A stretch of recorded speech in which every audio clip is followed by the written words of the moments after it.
Karamoja side.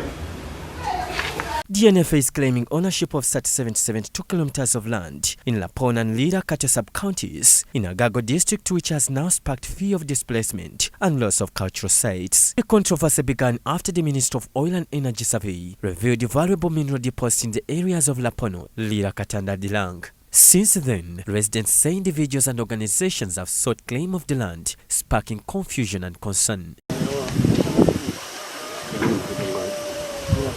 Residents and area leaders say they have ancestral ownership over the land and their major source of livelihood. They further explain that the land is essential for their farming, settlements and spiritual practices. Soldiers came, I don't know where they came from.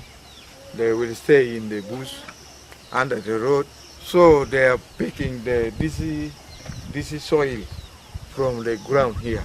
They are refusing to tell us. They have just kept quiet, but there are very many. There was no land for forest since the British was here up to now. Who has started that there is forest in Lapono forest? Is there any book of geography which indicate that Lapono Hill as a forest before the British or before the President Museveni? Is there any book? If not, why is the government complaining that Lapono Hill has a forest 5 kilometers around it? Government must come through the right channel. The first time the NFA approached the district by stealing in the what? The Maxstone, I did not know, the district did not know. The National Forestry Authority has also laid claim to parts of the area including Akwanga and Kamonojui Hills, asserting that they are forest reserves dating back to 1948 British Gazette. Initially, NFA was requesting 5 kilometers of land while with communities, but in their documentation it indicated 37.72 square kilometers, which locals think would displace over 30,000 households and disrupt cultural sites.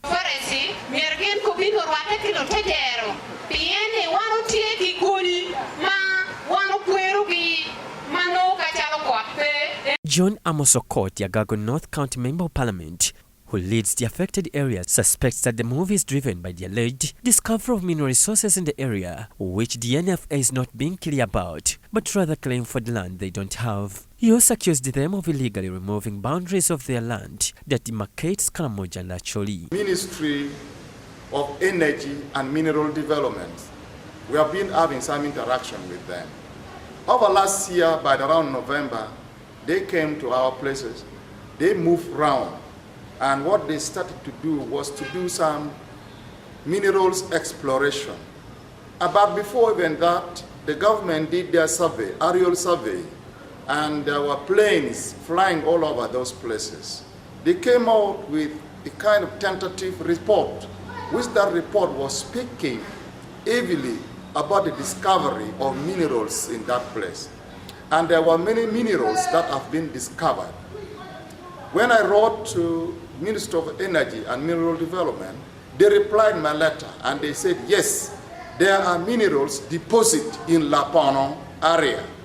Adding tension, leaders and communities expressed their dissatisfaction with the NFA move and demanded that boundary shifts between Acholi and Karamoja be reverted. We were not very happy with that because ever since we didn't have the knowledge about that. Community are not aware, the leaders are not aware, and then the National Forestry Authority now are claiming that they have that 37.72 square kilometers in the area.